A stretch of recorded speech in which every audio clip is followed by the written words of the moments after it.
Hi everybody, it's Kenyatta. So today is February 28th, 2019, last day of Black History Month. I wanted to say thank you to everybody, my new subscriber, old subscribers, everybody who upcoming subscribers, anybody, the world. I don't care if you subscribe, like, watch. I don't care. But I'm glad that I'm here to show everything. So if anybody who's just watching about the hidradenitis, I started off in 2015 with my journey of trying to get rid of hidradenitis. So when I was first diagnosed, so my first surgery wasn't until 2 years later, though. So I started off in 2015 trying to figure out what was going on with me. I had lesions and boils and everywhere. So when I first went to go see my primary care doctor at OSU family practice, he told me it was folliculitis, but he's going to send me to a dermatologist. My first dermatology visit, she was like, well, you just need to upkeep with your hygiene because it's like sweat in those areas and you're overweight. I went back to my family doctor like, I don't want to see her again. No, ever. So he referred me back out to another dermatologist, Dr. Kaffenberger. So my primary doctor is Dr. Aaron Freeberg. Then he referred me to Dr. Kaffenberger at OSU Dermatology. He was like, that's hidradenitis. I never ever heard of it. Didn't know what it was, but that's what he said. He was like, let me try something. So what he did was, first, my primary doctor sent me for a mammogram because there was lesions under my boobs. Find out I had enlarged thyroids, nodules on my thyroid. Then they said they were, like I said, had mammograms, ultrasounds, all kinds of things. Fast forward back to the dermatologist. Dr. Kaffenberger, first thing he seen it, he said, that's hidradenitis. Dr. Kaffenberger is at OSU Dermatology. He is now the president over all residencies or something like that of dermatology at OSU. But at the time, he was, he was great because as soon as he seen me, he knew exactly what it was. He said, your classic textbook for hidradenitis. So he said, let me do something. So he went and got approved for injections, and he injected my lesions in different areas and see how that took. He also put me on a topical clindamycin antibiotic and another, I forget what it's called, but another cream. When it get bad, I use that. And I also had to take an oral antibiotic. And with all of that, it made the lesions go down. But soon after I was done with that regimen, they came back in different areas. I dealt with that for a while until my family, Dr. Kaffenberger said, well, since we did all the conservative treatment, it's now out to where you need to see a surgeon. So he recommended me to a plastic surgeon. And that's when I got my first surgery scheduled. And that wasn't until my first surgery was a paniculectomy. And that was in December the 6th of 2017. After I healed from that, I had my right armpit done in April of 2018. And here today is February 29th, 2019. So I'm a year post paniculectomy and coming up a year post right armpit surgery. So that just brings you up to speed. I still have breakouts in my left armpit, but I don't want to do my left armpit right now. I still have breakouts in my groin, and I have breakouts underneath my boobs. So I was seeing the same plastic surgeon that did my paniculectomy in my armpit for to do my boobs. Well, somehow with his staff, his hours, he also stopped only seeing patients but once a week on a half a day. So it was our schedules was very inconvenient, and I just couldn't get the attention that I felt like I needed with that plastic surgeon. So I actually reached out to another doctor, and I seen him on the 22nd of February. Yes, the 22nd of February was my first visit with him. But I took all my records with me, my mammograms, my letters from the dermatologist, what else? Everything. I took all of that, and I also took my last operative note about my hidradenitis on my right armpit, and also my last office notes with Dr. Chanderwalker at OSU, plastic surgeon. I took all of those information with me to my new doctor.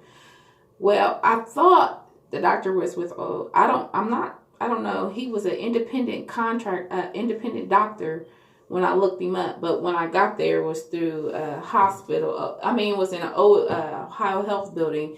But then when I talked to him, he's a head plastic surgeon at St. Anne. So I'm like, okay, I didn't, that's a lot, but that's how they do it. So he is now taking over, and we're waiting on an approval to see. He asked me what I want to do first, my groin, my left armpit, or my boobs. So basically, it's just a full circle of everything that I need done. So that's that. That's where we are today. So to bring you up on speed a little bit about my scars and my paniculectomy. So here, this is me now. In my first video that I did in the same very spot, my lovely bathroom, I was showing my rows and folds. I was bending, tucking, rolling, and everything. So here you can see the cutoff part because it still folds right there in those areas. And I'm also still in those same areas. So I'm actually from here, from here on this side, I'm going to keep my finger and I'm going to come back over here and see where it is. To here. So this is where, right here, that where it ends and starts at.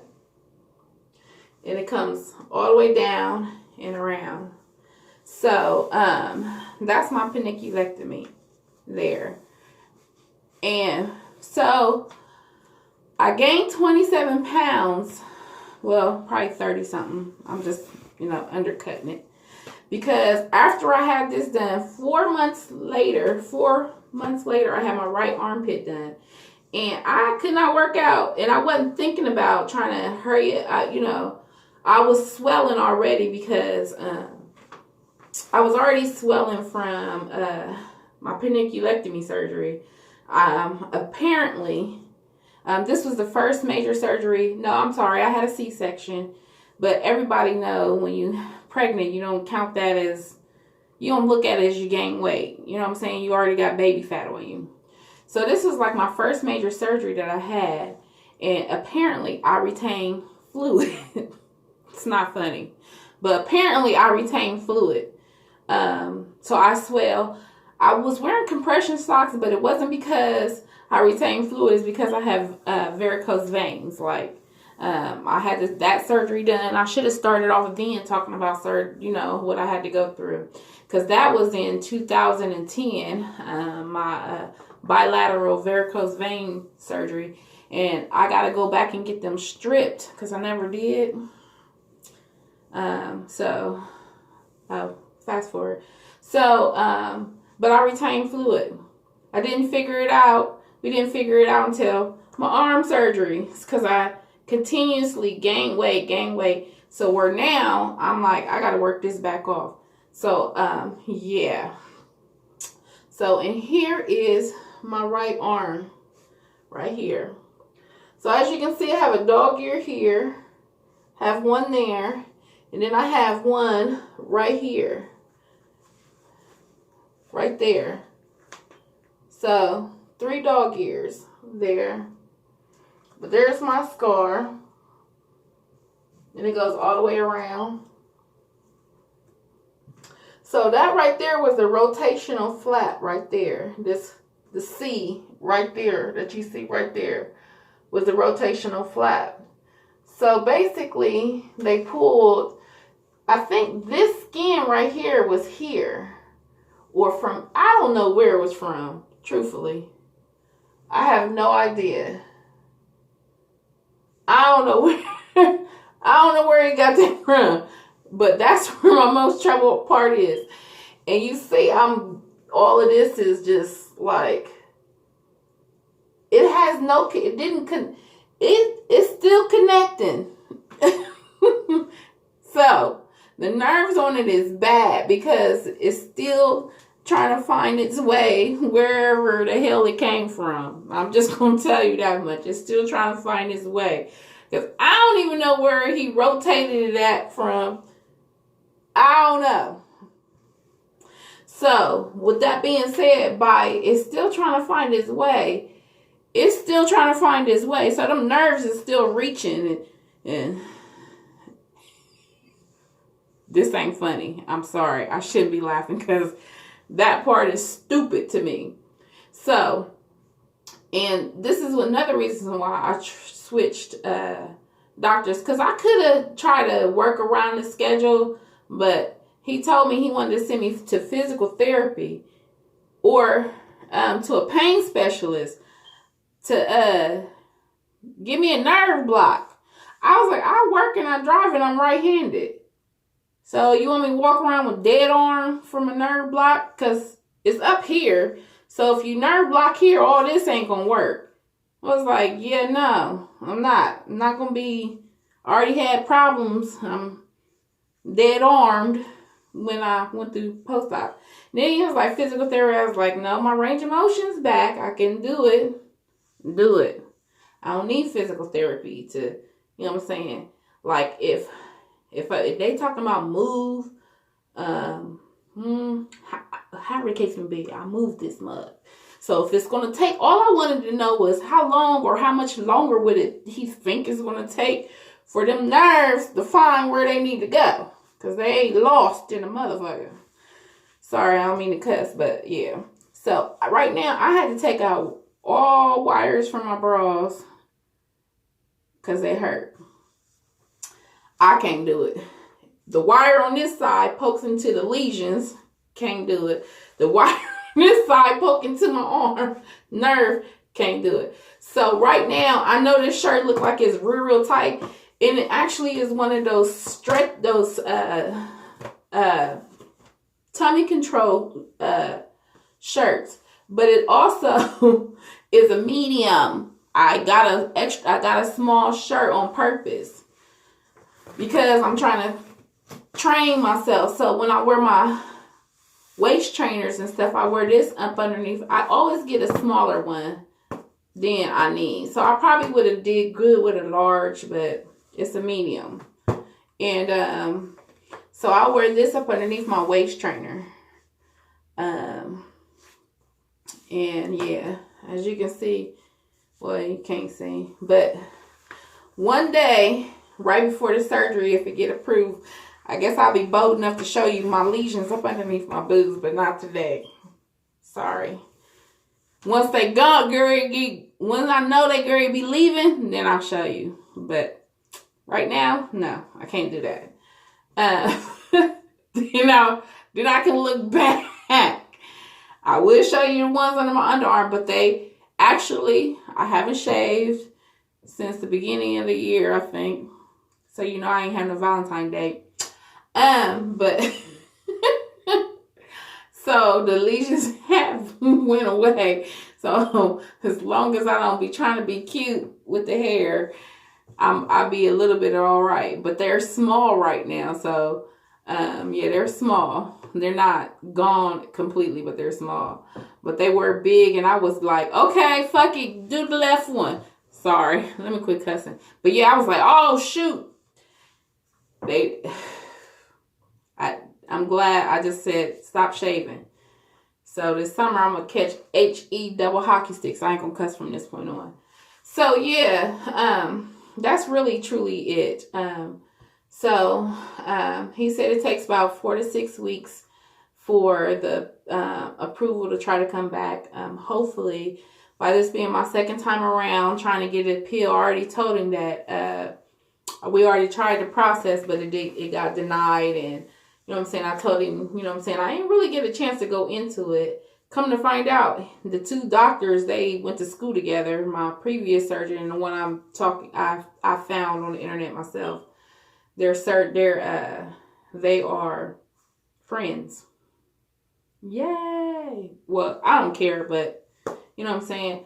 I was trying to get a fresh start from wherever, but so yeah, this is me, you guys.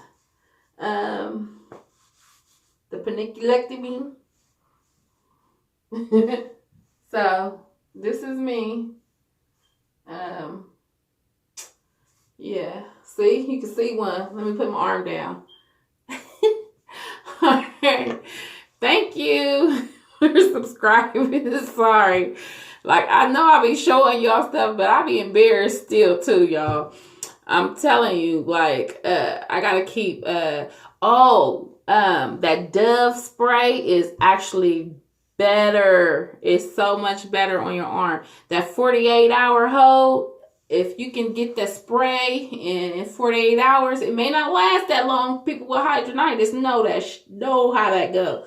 But it's better than deodorant and different things like that. So that Dove spray, body arm spray, 8-hour hold is going to be best for you. So try that out. See if it works. Yeah. So, okay. Also, use the antibacterial Dow soap in those areas because it gets rid of the bacteria that grows in there, you know. So, try to use that soap as much as possible. And only for those areas. And wash the bar off before you put it back on there because bacteria grow anywhere, you know. So, remember that too. But try to, you know what I'm saying, use that soap. It'll help you. If people feel like you don't want to use a bar soap, the Dial bar soap, use